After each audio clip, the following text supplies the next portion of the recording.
예, 안녕하세요. 반갑습니다. 지난 9강 시간에 이어서 다시 만나게 되어 정말 반갑습니다.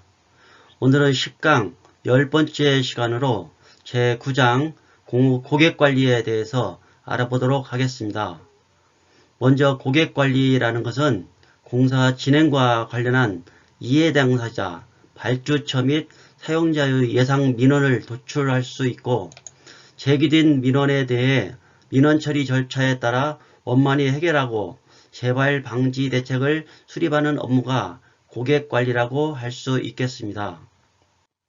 그럼 건설공사 공무관리의 NCS 능력 단위의 목차에 10개 단위 중 오늘은 제9장 고객관리에 대해서 알아보도록 하겠습니다. 고객관리의 목차를 보면 1편 이해당사자 민원사항 검토 분석하기, 2편 이해당사자 민원 재발 방지 대책 수립하기, 3편 발주처 요구사항 검토 분석하기, 4편 사용자 요구사항 검토 분석하기에 대해서 배워보도록 하겠습니다.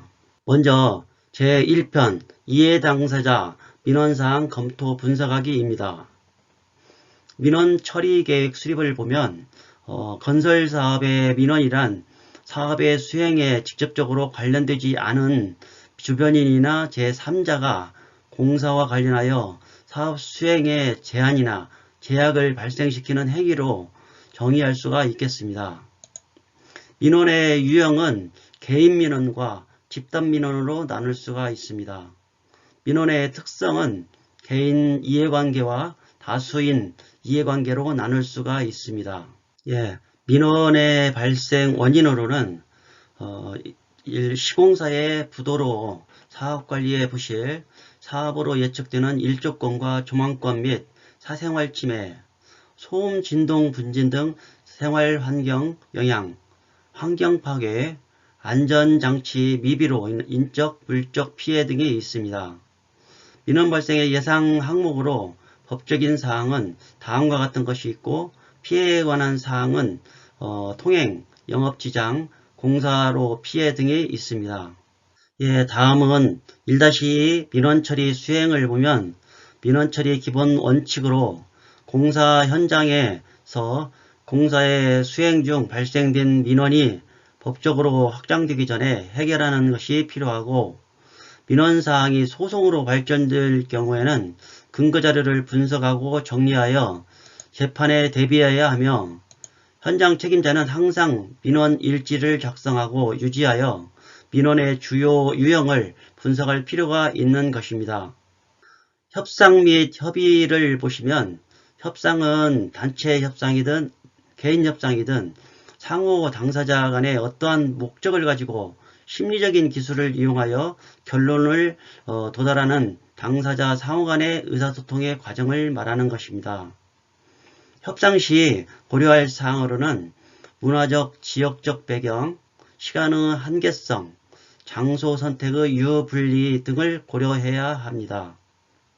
협상력을 지배하는 요인으로는 협상 주제에 대한 정보력, 충분한 분석 및 준비, 협상 주제에 대한 지식적 바탕, 합리성과 논리적 근거 등이라고 할 수 있겠습니다.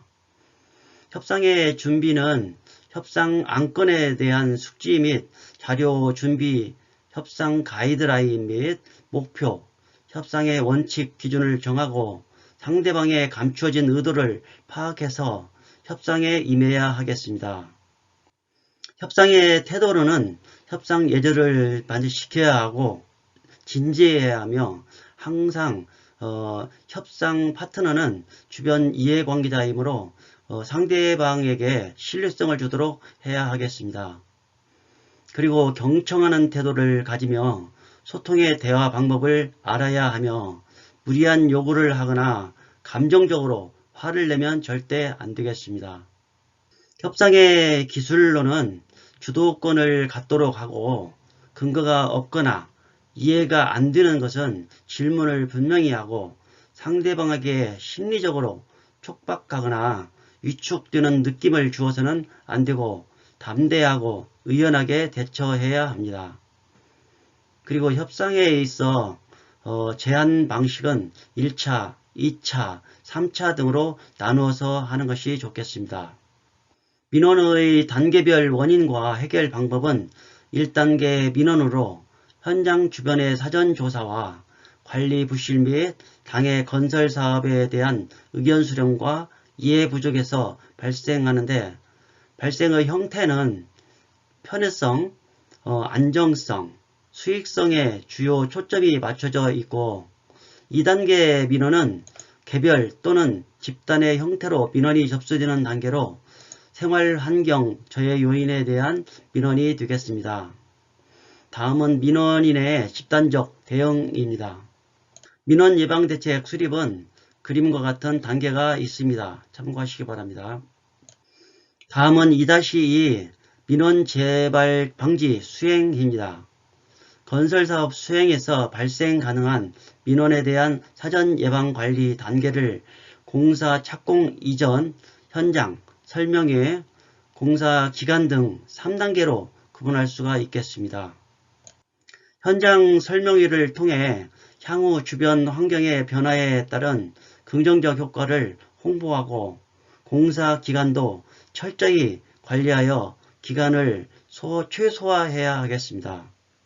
민원 관련 환경관계법의 종류는 다음과 같고, 민원 관리로 민원 발생 형태는 방송국, 신문사 등의 제보, 또 현장, 본사, 발주처의 진정 또는 집단 행동이고, 피해 사항 확인 및 점검을 해야 하겠습니다. 민원인의 협의 및 본사 보고에서 본사와 협의가 필요하고, 피해 예상 부위를 현장 자체 조사 및 기록 유지해야 합니다. 보험 청구 내역서 작성이 필요하고 공증도 이용하면 좋겠습니다. 다음은 제3편 발주처 요구사항 검토 분석하기입니다. 발주처 요구사항 처리 계획 수립으로 대관 업무는 가설 건물 축조 신고, 특정 공사 사전 신고, 비산먼지 발생 신고, 폐기물 배출자 신고 등 행정 처리가 있고, 대발주처 업무는 착공계, 준공계 작성, 일일, 주간 및 월간 공정보고, 실정보고, 여건보고 및 설계 변경 등이 있습니다.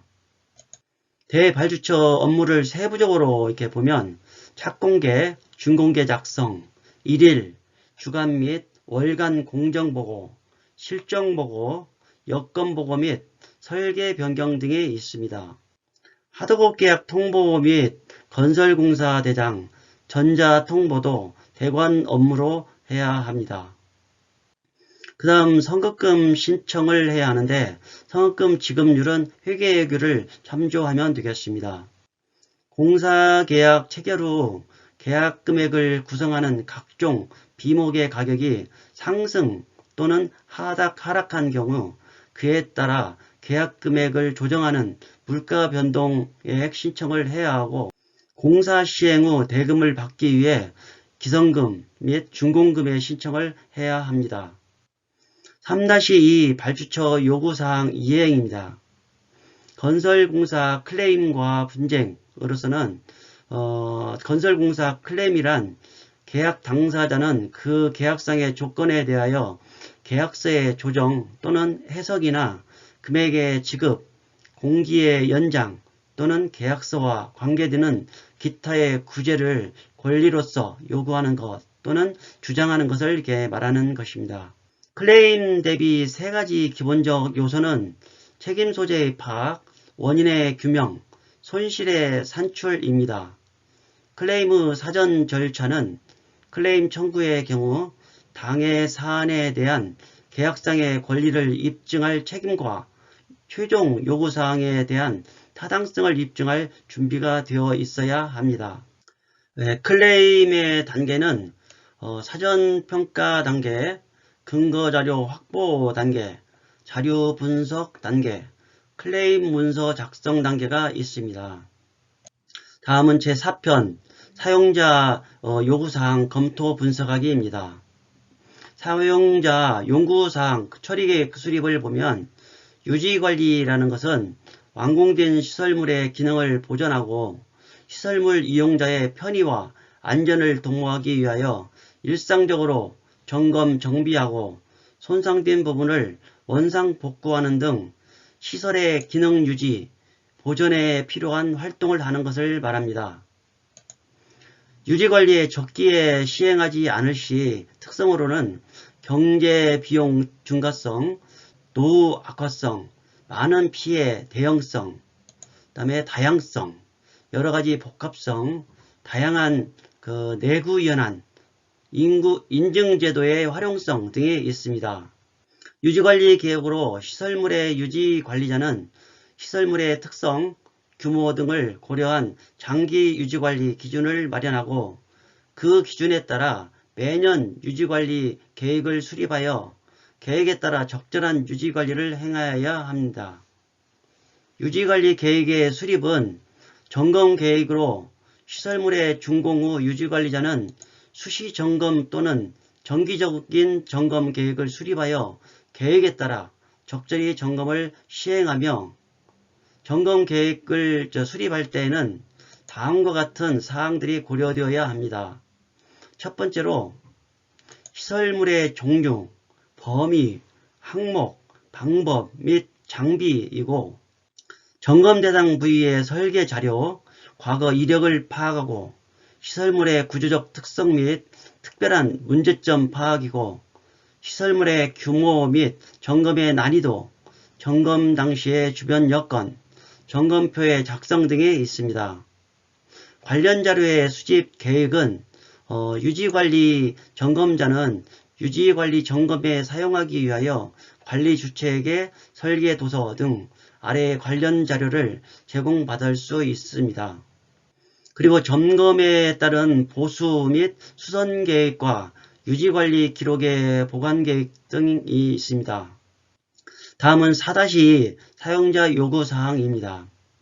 먼저 유지관리의 목적으로는 건물 사용자의 편리성, 쾌적성, 안정성의 제공, 법적 의무, 규제 준수, 건물의 수명 유지 및 연장, 긴급 상황의 대응이 있고 건물의 미관 유지, 유지비의 증대 방지 등이 유지관리의 목적이라고 할 수 있겠습니다.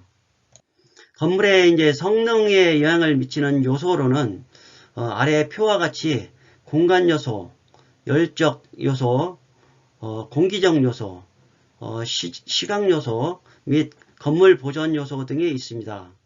그리고 이 요소들에 영향을 미치는 기본적인 시스템은 구조 시스템, 위피 시스템, 인테리어 시스템, 기계, 전기 시스템 및 텔레커뮤니케이션 시스템 등이 있기 때문에 효율적인 유지 관리를 위해서는 시스템들이 건물에 미치는 영향에 관하여 이해가 필요한 것입니다. 유지 관리의 업무 내용은 아래 표와 같이 유지 보존의 계획에 6개 업무 내용과 유지관리 체계 구축의 3개 업무, 일상, 정기 필요에 따라 생해지는 유지관리 업무 내용이 10개의 업무이고 개수의 필요의 업무가 3개가 되겠습니다. 자, 이상으로 제10강의 제9장 고객관리에 대해서 배웠습니다. 여러분들 건설 현장에서 업무를 하시면서 고객관리는 이해 당사자 민원인의 요구사항과 발주처와 사용자 요구사항 등의 업무를 할 때에 이번에 강의한 내용을 참조하여 현장 고객관리를 잘 하시면 좋겠습니다. 다음 11강에서는 제10장 하자관리에 대해 배워보도록 하겠습니다. 여러분들 수고 많았습니다. 다음에 또 만나요. 감사합니다.